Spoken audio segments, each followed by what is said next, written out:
Allez, bienvenue à ceux qui sont déjà connectés ou en tout cas qui regardent le replay. On va attendre quelques minutes le temps que tout le monde se connecte pour ce live et en même temps je vais me connecter sur un autre ordinateur, ce qui va me permettre de voir après les questions que vous aurez à poser pendant ce live. Donc pour ceux qui seront sur le live directement. Hop.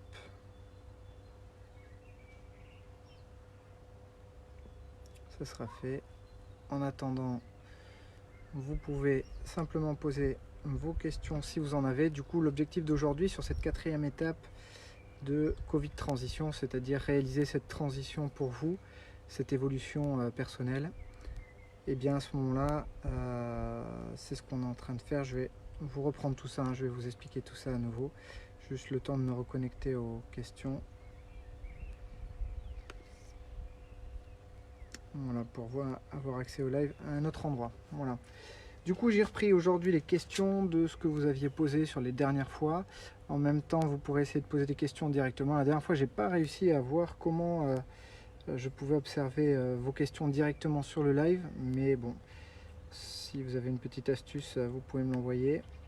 Parce que je sais qu'il est possible de les masquer. Mais voilà, je vois juste à la limite si vous regardez, mais je vois pas si vous posez les questions. Donc, hop. On va voir, normalement vous allez recevoir une petite alerte.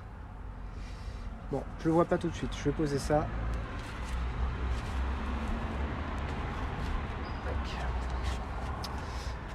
Voilà, super. Salut Olivier, bonjour Valérie, bienvenue. Du coup, dites-moi si vous m'entendez bien, si vous n'entendez pas assez bien, je prendrai des écouteurs parce que j'ai ça bien sûr. Et en attendant, mettez un petit coucou comme ça, je vais voir pour arriver à gérer les commentaires et voir pourquoi du coup je ne les vois pas. Alors, tac. Je ne les vois pas. Si j'appuie là, ça fait quoi?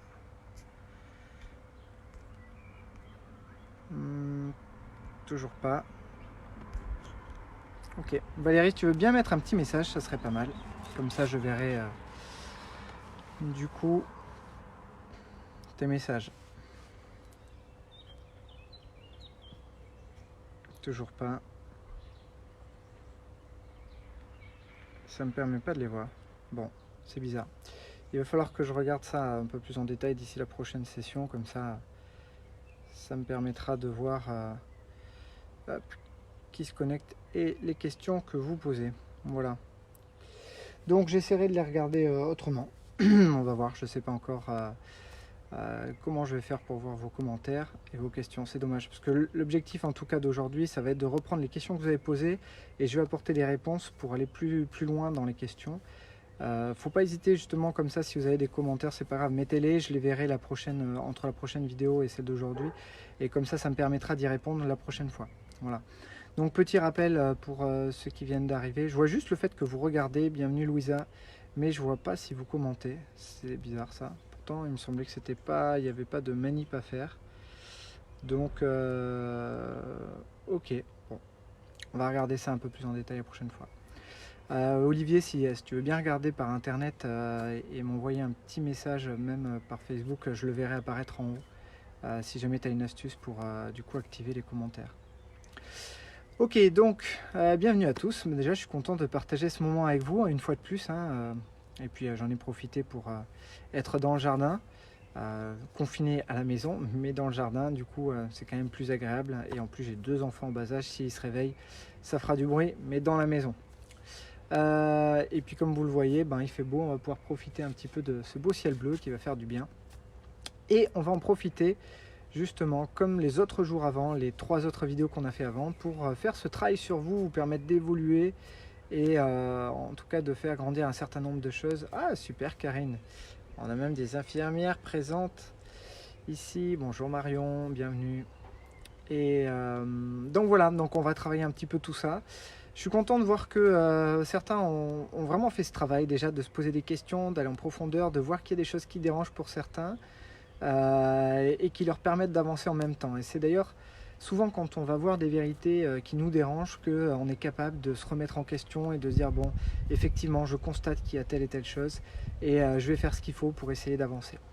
Donc voilà, je vous invite vraiment à vous poser ces questions en profondeur et à y répondre et le plus sincèrement possible, et vous allez voir que en y répondant, ça va vous faire grandir. Déjà là, sur le coup, il y aura une prise de conscience, mais surtout quand vous serez en situation, eh bien ça changera des choses parce qu'il y aura une prise de conscience.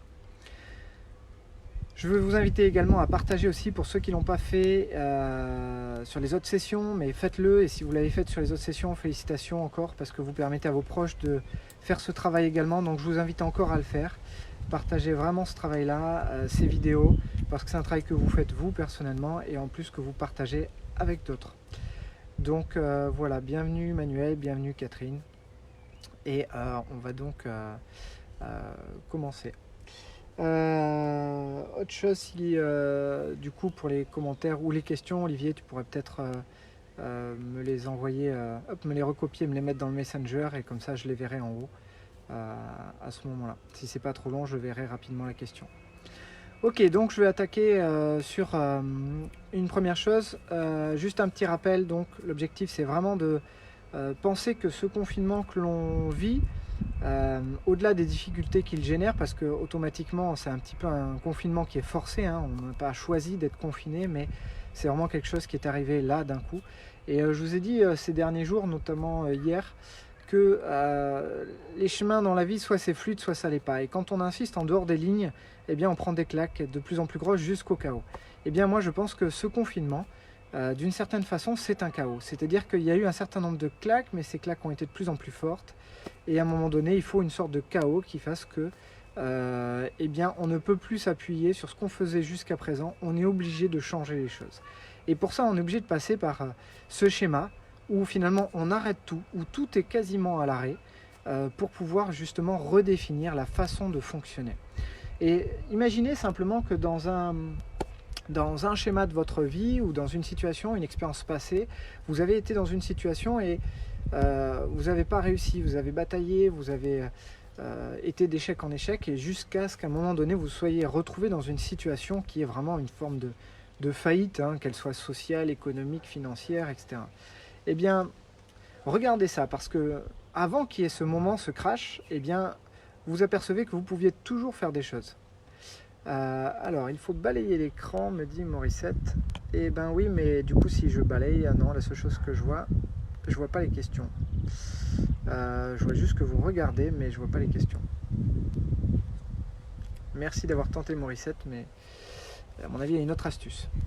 Juste pour ceux qui viennent d'arriver, je vois pas les commentaires que vous postez si vous avez des questions. Très bien, Olivier, je vois ton message par Facebook, super. Du coup, voilà, en fait, identifiez bien ce moment où il y a eu ce crash. Avant qu'il y ait ce crash, c'est-à-dire que vous soyez stoppé par l'extérieur, eh bien, vous continuez, vous forcez, et c'est de plus en plus dur, et de plus en plus dur, donc vous avez des signaux qui arrivent, et jusqu'à un moment donné où, eh bien, vous prenez la décision qu'il faut que ça s'arrête. Voilà.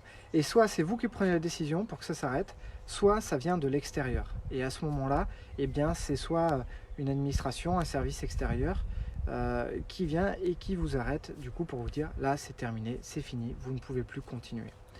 Et bien là c'est un petit peu la même chose. Salut Marie-Pierre, bienvenue. C'est la même chose, c'est-à-dire qu'on est dans une situation où finalement, alors d'où ça provient exactement, je ne sais pas, mais en tout cas, on nous arrête dans ce qu'on est en train de faire, économiquement, socialement, au niveau familial aussi, du coup il y a un arrêt pour se retrouver aussi, pour ceux qui sont célibataires aussi.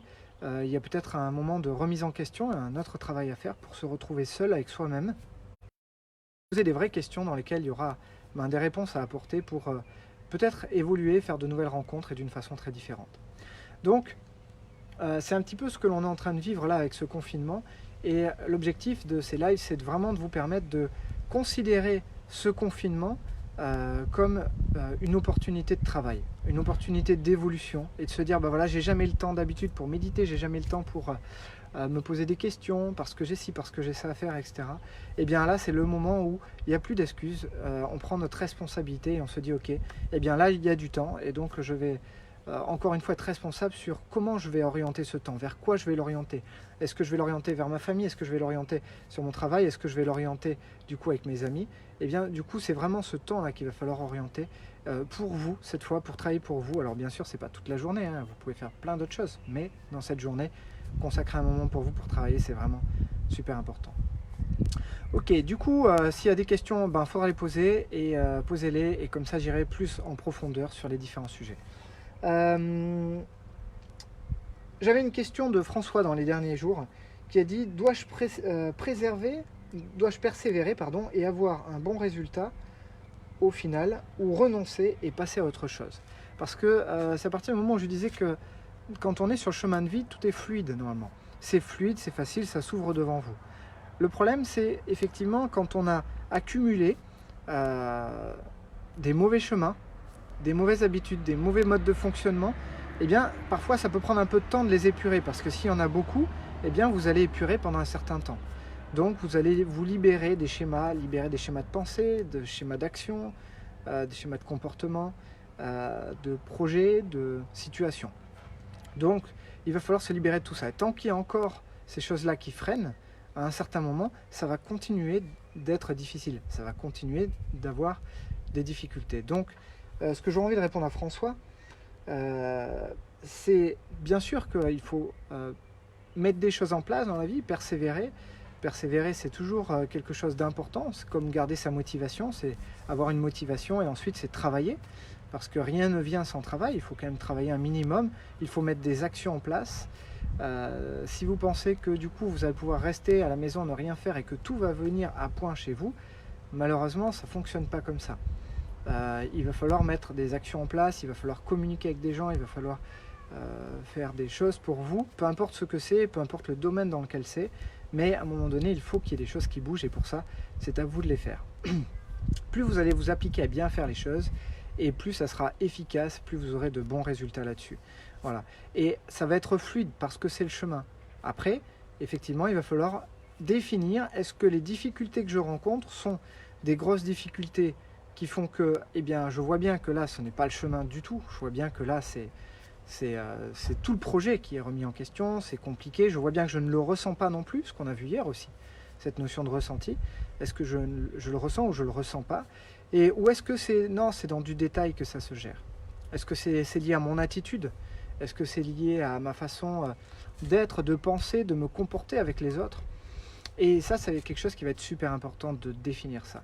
Et c'est pour ça qu'il faut arriver à faire preuve de justesse et d'honnêteté avec soi-même, parce que ça nous permettra d'être plus juste dans nos comportements, dans nos actions, et de prendre notre responsabilité, qui va nous permettre de prendre les bonnes directions.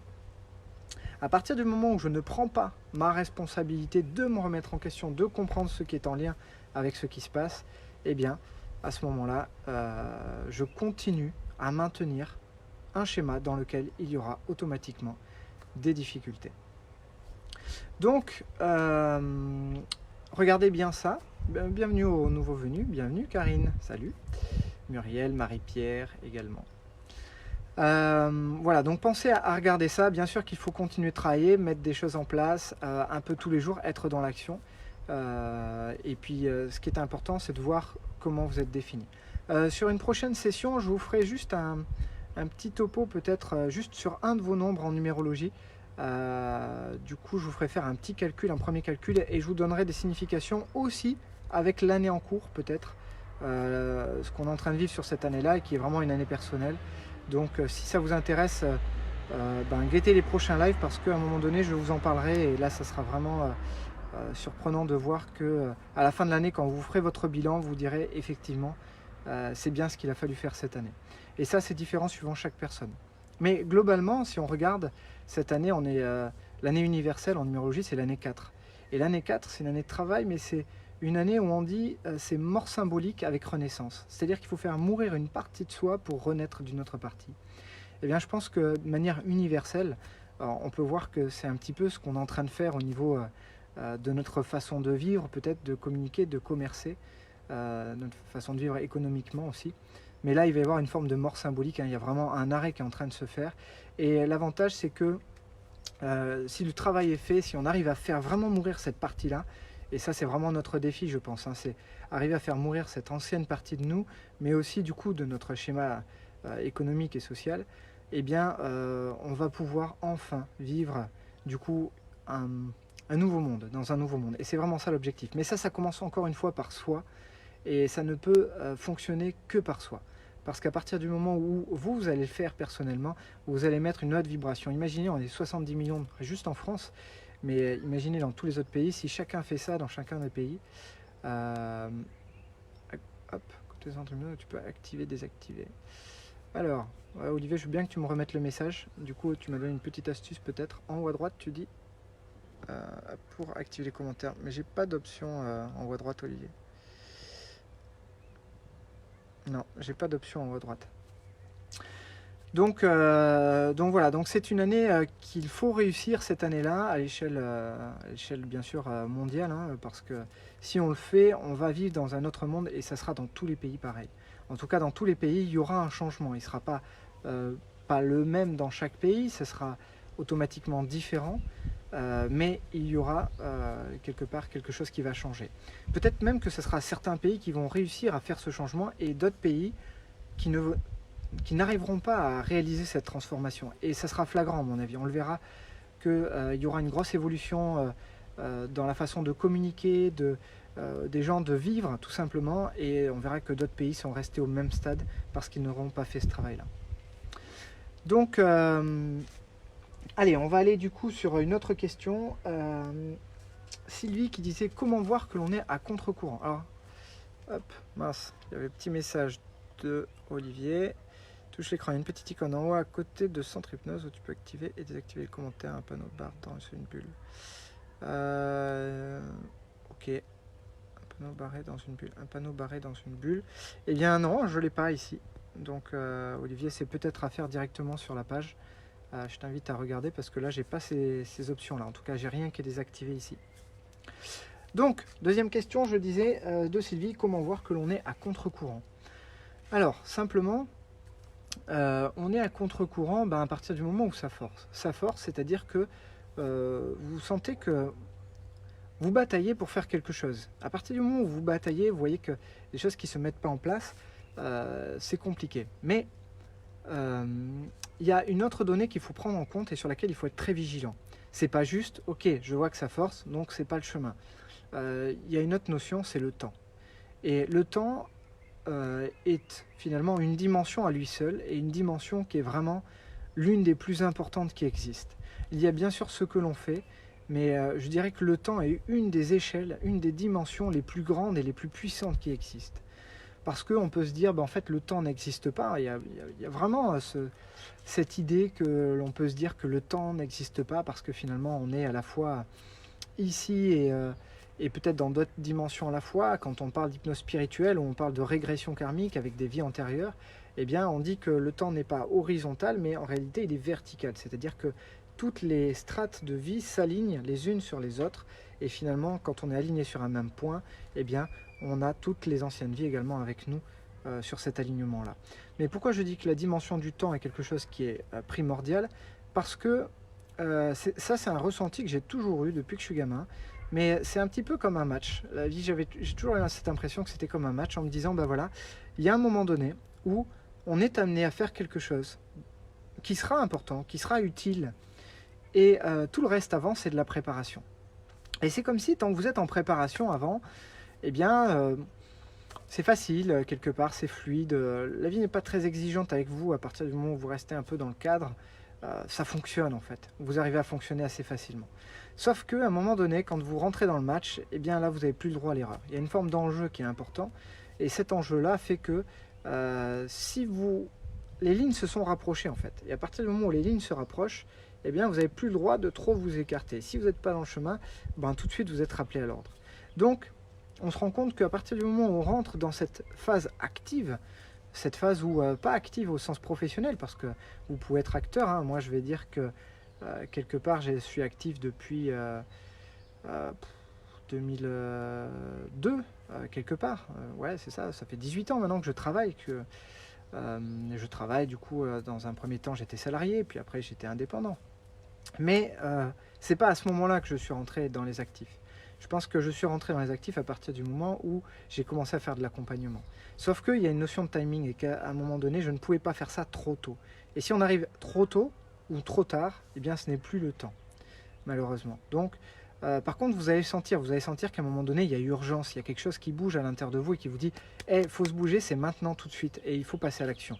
Voilà. Et le problème, c'est que si là, vous n'êtes pas dans l'action à ce moment-là, il y a un mal-être qui se crée, vous sentez que ça ne va pas, vous êtes pas à votre place et là, du coup, ça force. Si vous ne faites pas assez le travail qui est nécessaire, parfois, c'est un travail de remise en question, ça force aussi. Moi, ça a été plutôt fluide dans ma vie, sur beaucoup de choses. Et puis, il y a 2 ans, j'ai eu un rappel à l'ordre. Parce que dans le travail que j'avais à faire, je devais évoluer spirituellement. Et moi, j'ai beaucoup accompagné les autres dans le développement spirituel, à travers des formations, etc. Mais je ne le faisais pas assez pour moi. Voilà. Et là, j'ai eu un rappel à l'ordre, c'est-à-dire que ce rappel à l'ordre a été de m'enlever toutes les libertés que j'avais. En bon contrôlant que je suis, eh bien, la vie m'a fait enlever tout ce que je possédais en termes de liberté. La première chose que j'ai perdue, c'était mon permis. La deuxième, donc du coup, l'utilisation de la voiture, c'est quand même le plus grand signe de liberté, hein, ce qui vous permet de pouvoir vous déplacer partout, etc. Donc j'ai pris 6 mois comme ça. Et puis j'ai repris ma liberté en achetant un 2 roues qui m'a permis de me déplacer à nouveau. Et je me suis dit, c'est ok, j'ai à nouveau ma liberté. Ça a duré 15 jours. 15 jours après, j'ai une personne qui m'a fait demi-tour juste devant. Et à un moment qui était inévitable, route mouillée. C'était un 50 cm3, ça freinait pas très fort. Sans clignoter, sans rien. J'ai pas pu l'éviter. Jamais eu de carton de toute ma vie quelque part, et alors que je fais de la moto depuis gamin, mais là c'était devenu inévitable. Guidon cassé, hôpital et 2 dernières phalanges cassées. Voilà. Et quand je me mettais à prendre le bus, il arrivait avec 3/4 d'heure de retard et parfois même il y avait marqué complet. Et là je me suis dit bon là mon grand, là il y a quelque chose qui va pas. Et puis j'ai cherché, je me suis dit mais c'est pas possible, qu'est-ce qui fait que ça force comme ça? Il y a tout qui s'enchaîne. Ce que je vous ai pas dit aussi, c'est que je perds mon permis le lundi. Le samedi, alors que je faisais du parapente, qui est quand même un grand signe de liberté, le parapente, hein, c'est vraiment un gros plaisir, avec un copain dont sa compagne est sur le live d'ailleurs, elle se reconnaîtra. Eh bien j'ai fini dans un arbre. On était tous les deux, on était partis à la dune du Pilat, et le samedi, donc lundi je perds mon permis, le samedi je me retrouve dans un arbre, et 2-3 semaines après, accident de moto. Donc là, à un moment donné, tu te dis, bah, en fait, tout ce que je touche là, il n'y a plus rien qui marche, il n'y a plus rien qui fonctionne. Et en fait, j'ai l'impression que je ne peux plus rien tenter. À partir du moment où j'entreprends quelque chose, eh bien, là, je suis stoppé net. D'ailleurs, ce fameux copain m'a dit, je ne crois pas à la loi des séries. Et il m'a répété ça plusieurs fois. Et à un moment donné, il a fini par me dire, je ne crois pas à la loi des séries, mais enfin, dans ton cas, ça serait bien que ça s'arrête. Il m'a fait beaucoup rire avec ça. Je me dis, je te confirme, j'aimerais bien que ça s'arrête aussi. Et puis un jour, j'ai une cliente qui est venue, Geneviève, qui du coup est venue en séance pour arrêter de fumer. Et première séance, elle repart et en sortant la porte, elle m'avait glissé vite fait qu'elle était médium. Et elle me glisse en partant, on me dit que vous avanciez pas assez vite. Voilà, et que vous avez besoin d'un coup de pied au cul. Elle me dit, vous avez vu, c'est un peu vulgaire, hein, mais c'est ce que je reçois, c'est ce qu'on me dit, que vous avanciez pas assez vite. Voilà. Et effectivement, ça m'a parlé parce que il fallait que je fasse ce travail-là à ce moment-là. Il fallait vraiment que j'évolue spirituellement, que je fasse finalement, si on regarde en numérologie, j'avais 0 dans la case 7, c'est-à-dire spiritualité, c'est-à-dire la foi en soi. Et donc c'est le travail qu'il a fallu que je fasse, c'est de faire confiance en cette spiritualité, mais à l'intérieur de moi, cette foi, et de la vivre. Voilà, j'avais confiance en la spiritualité en général, mais pas en mes capacités à la vivre. Voilà. Et donc c'est vraiment ce qu'il a fallu que je transforme, que je réalise, et j'ai pas eu le choix de le faire. Donc là, ça forçait, et c'était impératif parce que on était dans l'urgence, dans le travail que je fais. Je suis obligé de le faire, de savoir le faire pour pouvoir mieux l'enseigner, mieux le partager et mieux le transmettre. Voilà. Donc ça passait par moi et je devais faire cette étape-là. Donc c'est ça, être à contre-courant finalement, c'est de se dire, bah non, je vais continuer à le faire sans faire moi le job. Et ben là, on m'a dit, non, non, c'est pas possible. Tu pourras pas accomplir ce que tu dois accomplir si tu n'as pas fait le job. Donc, et ben, ça va s'arrêter comme ça. Voilà. Et là, j'ai pas choisi. Petit rappel à l'ordre que j'ai eu, là, c'était il n'y a pas très longtemps. Hein. J'étais en Martinique, j'avais du temps disponible et plutôt que le passer à travailler, comme là, je suis en train de le faire en partageant avec vous, ce qui est plus dans mon chemin, j'avais emmené mon kitesurf en Martinique. Donc, première session que j'ai fait mon kitesurf, j'ai perdu ma montre dans l'eau. C'était une Apple Watch, c'était un peu désobligeant. Deuxième session que je fais, c'est ma voile qui casse. Alors qu'elle est récente, elle est quasi neuve, le boudin a explosé. Et troisième session, là je loue le matériel, hein, j'insiste quand même. Et puis là, troisième session, à ce moment-là, je me rends compte que ma session s'est bien passée. J'arrive au bord, je me dis nickel, super, je saute de ma planche, sauf que c'est un foil. Le foil a monté comme ça, je me retourne pour garder la planche, et là, elle est descendue, pile poil ici. Là, ça m'a fait un espèce d'œuf. D'ailleurs, je dois avoir une petite cicatrice, mais qu'on voit pas bien parce que c'est à l'ombre. Voilà, j'ai une bulle là, une espèce de bosse, j'ai saigné, enfin, limite à 2 doigts d'aller faire des points de suture. Voilà. Ah, j'ai une copine qui m'a aidé à faire la traduction, elle m'a dit, premier, tu perds ton temps, la montre. C'est pas le chemin, la voile, c'est quand même elle qui donne la direction. Et troisième, t'es têtu. Je confirme que ça m'a parlé aussi. Voilà. Mais après, ce sont des signes, on les interprète encore une fois comme on le souhaite, mais l'idée c'est de ne pas donner une signification trop rapide dessus. Ah, et salut Émilie, bienvenue. Bonjour à Véronique et Cédric en même temps, le Pays Basque en force aujourd'hui. Donc voilà, donc du coup pas interpréter trop vite, hein, c'est-à-dire que même quand j'ai une idée qui vient, je garde quand même finalement un petit œil sur ok, ça pourrait être quelque chose de différent. Donc voilà des exemples de quand on est à contre-courant. Christine, que j'ai eu le plaisir de voir au téléphone hier, les limites que l'on se met ne sont-elles pas reliées à nos peurs? Eh bien pas forcément Christine. Parfois oui, parfois on se met des limites parce qu'on a peur de ne pas y arriver. D'ailleurs je vois qu'Émilie est là. Ou d'autres que j'ai rencontrés, hein, personne, mais Émilie, peut-être qu'elle connaît quelqu'un à qui ça pourrait parler. Mais parfois, quand on a un niveau d'exigence qui est très élevé, on préfère ne pas faire plutôt que mal faire. Voilà. Et ça, j'ai évoqué ça l'autre jour dans un des lives, parce que à partir du moment où on a un niveau d'exigence qui est trop élevé, on s'empêche de faire les choses. Et l'idée, c'est de développer cette forme de tolérance avec soi-même. Hein. L'amour de soi, c'est vraiment la tolérance avec soi-même. Et cette tolérance, elle permet finalement de pouvoir se dire, ok, eh bien, dans la situation dans laquelle j'étais, j'ai fait ce que je pouvais faire de mieux avec les éléments dont je disposais. Et je ne pouvais pas faire plus, je ne pouvais pas faire mieux. C'était juste là, maintenant. J'étais dans un certain état d'esprit et du coup, j'ai pris des décisions. Si j'avais été dans un autre état d'esprit, avec d'autres personnes, dans un autre contexte, eh bien à ce moment-là, j'aurais pris d'autres décisions. Sûrement, peut-être. Mais en tout cas, là, j'ai fait ce qui m'est venu et voilà, tout comme c'est live. Je pourrais très bien me dire dans 6 mois, ah ouais, mais j'aurais dû le faire sur tel autre sujet, etc. Mais là, aujourd'hui, avec ce qui me vient, avec ce que je vis aujourd'hui, et puis l'actualité et ce que je ressens aussi, surtout, eh bien, je vous partage ce que j'ai envie de vous partager. Et je fais ça un peu chaque jour, sans chercher à trop programmer les choses, mais vraiment à vous livrer tel que ça vient. Voilà. Et je pense que ça, c'est vraiment une forme de tolérance qu'il faut avoir avec soi-même. Hein. Ça fait partie des 4 piliers, s'aimer, se respecter, se valoriser et se reconnaître. Et à partir du moment où vous faites ça, c'est vraiment le chemin vers la liberté. Donc, pourquoi je disais donc à Christine que les limites que l'on se met ne sont pas tout le temps liées aux peurs?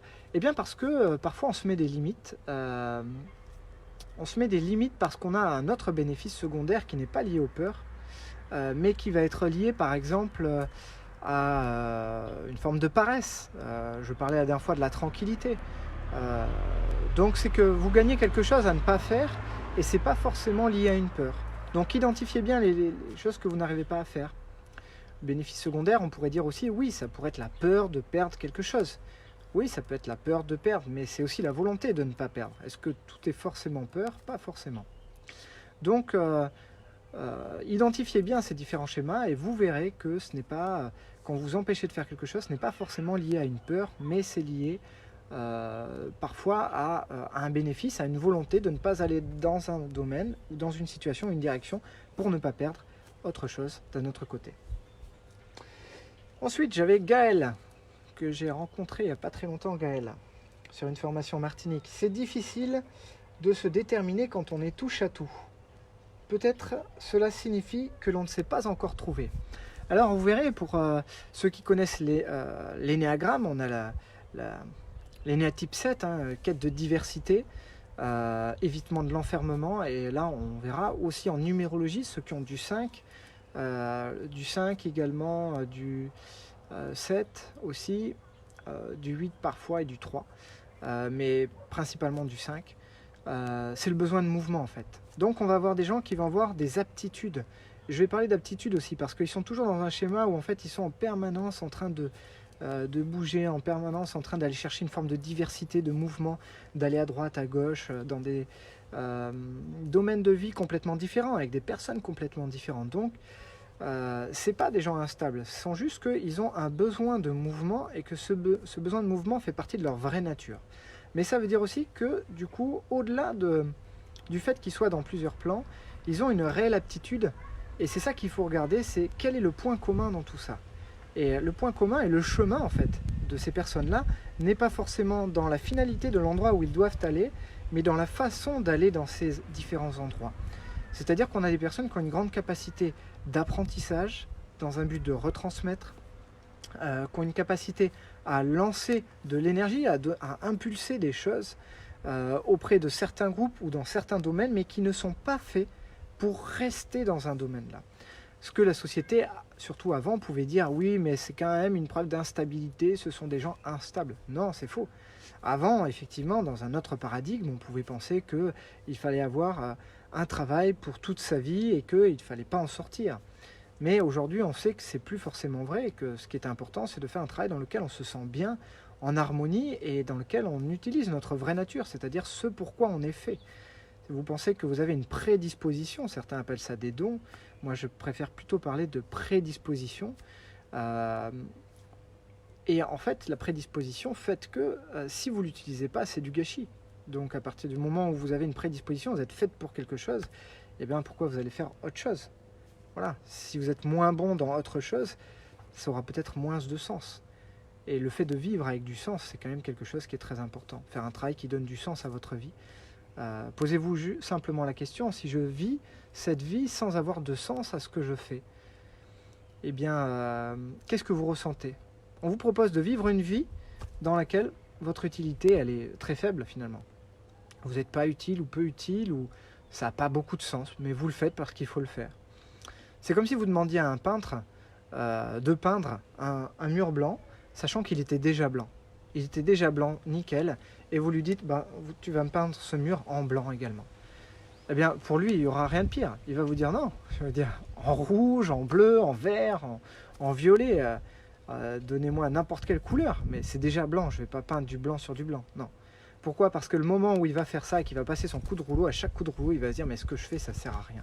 Et je pense qu'il n'y aura rien de pire pour lui que de faire un travail qui ne servira à rien. Donc, le sens va être quelque chose de très important. J'en reviens donc à cette question de... c'est difficile de se définir, c'est sûr, mais il faut se définir à travers ce qui est commun aux différentes situations. Voilà. Et vous verrez qu'il y a des valeurs qui sont communes, et le fait que vous soyez touche à tout ne veut pas dire que vous n'avez pas trouvé. Il veut dire justement peut-être que vous aimez la découverte, que vous êtes faite pour la découverte, fait pour la découverte, pour la diversité, pour l'apprentissage, et peut-être même pour la transmission. Et que vous êtes fait pour apporter pendant des temps donnés, dans certains domaines, une certaine impulsion. Voilà. Il y a Karine qui était là tout à l'heure, je ne sais pas si elle est encore là, mais Karine fait aussi peut-être partie de ces personnes qui, à un moment donné, doivent apporter des impulsions dans des domaines, peut-être l'infirmière, donc peut-être là en libéral pendant quelques mois, et puis après peut-être même au sein d'un CHU, dans un service, et puis, mais c'est pareil pour la plupart d'entre vous finalement. Donc ce qui est important, c'est pas de se dire quelque chose s'arrête, c'est dommage, mais plutôt de se dire c'était une période, j'ai fait ça. Et maintenant, qu'est-ce que je vais faire de plus aujourd'hui? Ça, c'est très important, c'est de savoir vivre dans le présent, tout en concevant le futur. Pas vivre dans le futur, concevant le futur. Voilà. Mais vivre dans le présent, c'est quelque chose d'important. Tous ceux qui regardent en arrière, qui vivent dans le passé, et il y a des schémas, il y a des modèles de pensée qui emmènent à vivre plutôt dans le passé que dans le présent, ou plutôt dans le futur que dans le présent. On voit bien que le passé apporte une forme de nostalgie. On va se reconnecter à des souvenirs que l'on va finalement sublimer. On va sublimer des souvenirs de moments où on va se dire waouh, c'était exceptionnel, c'était superbe. Et on va vivre la nostalgie en se disant qu'ils ne sont plus accessibles, plus jamais on revivra ces moments-là parce que c'était lié à des personnes, à un contexte, à une époque de vie, etc. Donc, sauf qu'au moment où vous avez vécu ces souvenirs-là, le moment où c'était présent, eh bien, ce n'était peut-être pas aussi intense que ce que vous représentez maintenant. Donc, ça va être important de prendre conscience de ça et de se dire, je vais arrêter de sublimer le passé et je vais plutôt sublimer le présent. Voilà. Et apprendre à sublimer le présent, c'est vraiment apprendre à vivre de manière beaucoup plus heureuse, de manière beaucoup plus accomplie dans votre vraie nature et vraiment de vous enrichir de cette vie-là. Autre chose, je pense que je l'ai dit peut-être la dernière fois, mais non, même pas, je ne crois pas l'avoir dit sur les premières sessions.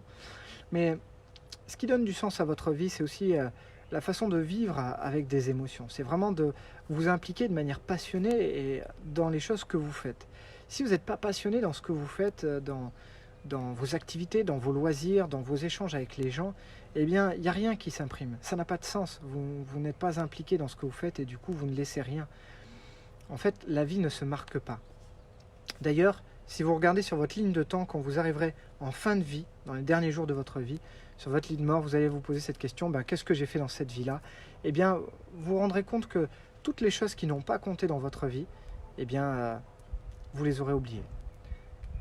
Regardez, ne serait-ce que simplement il y a 1 an, jour pour jour, ou il y a 2 ans, ou il y a 3 ans. Alors, il y a 1 an, jour pour jour, moi je peux vous dire où j'étais, puisque c'est l'anniversaire des 1 an de ma fille aujourd'hui.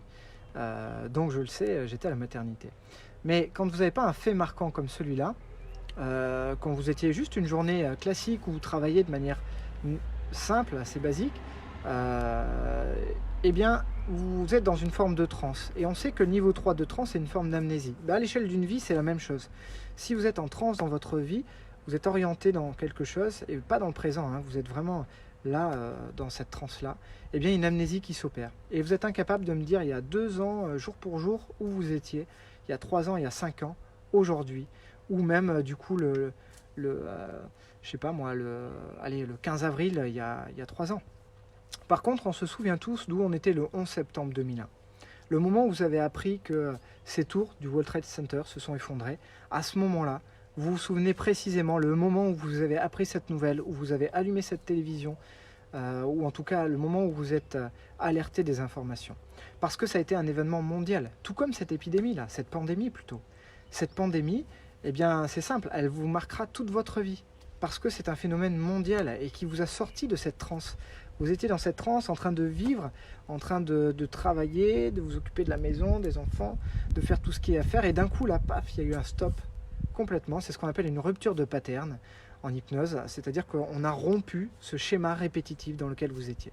Et là, vous avez levé la tête, ouvert les yeux, et vous dites, mince, qu'est-ce qu'on fait maintenant? Et ça marque le temps dans une vie, tout comme le World Trade Center.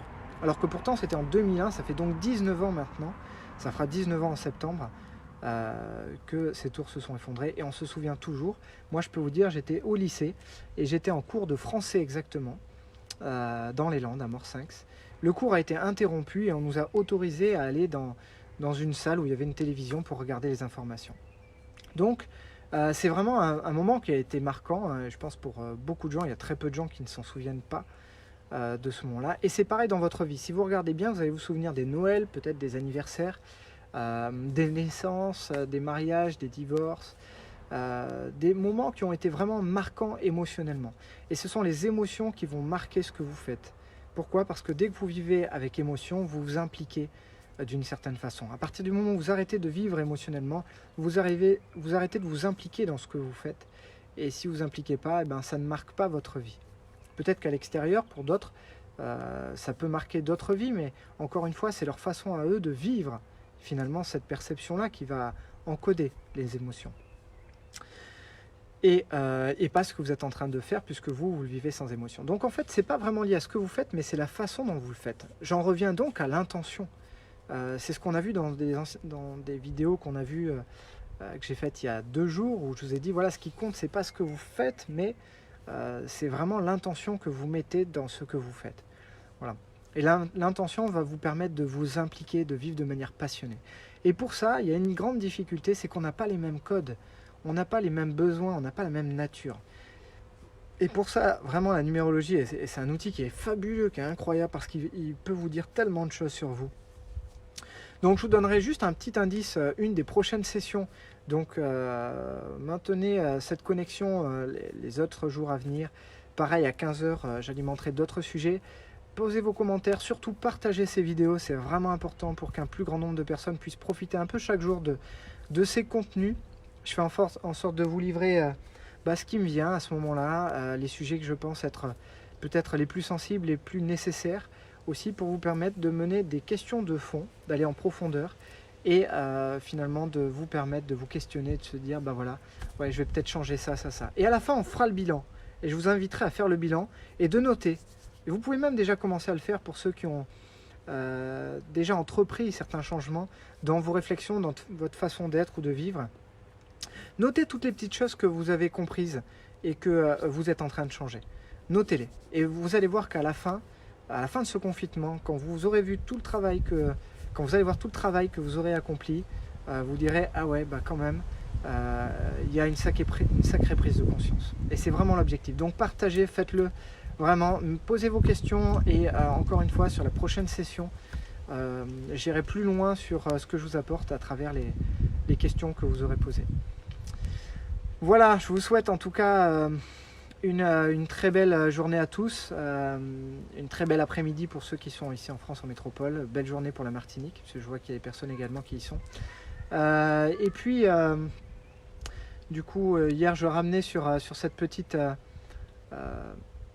citation de Gandhi qui disait voilà, soyez le changement que vous voulez voir dans ce monde, et je le maintiens, c'est vraiment le titre quelque part de ces lives que j'ai envie de vous apporter, c'est Covid Transition, soyez le changement que vous voulez voir dans le monde. Voilà. Et aujourd'hui, s'il y avait une petite note à donner, c'est vraiment la vie ne vaut pas d'être vécue si elle n'a pas de sens. Alors, ne pas voir le sens ne veut pas dire qu'elle n'a pas de sens, mais elle a forcément un sens, et l'idée c'est de le trouver. Et c'est pour ça que j'aime bien cette phrase qui est que j'ai modifiée un peu parce qu'elle me parle plus de cette façon avec laquelle je l'ai modifiée. L'objectif de la vie est de découvrir ses talents et le sens de la vie et de le mettre au service des autres. Sur cette belle phrase, je vous dis à très bientôt et partagez du coup dès maintenant. À bientôt, au revoir à tous.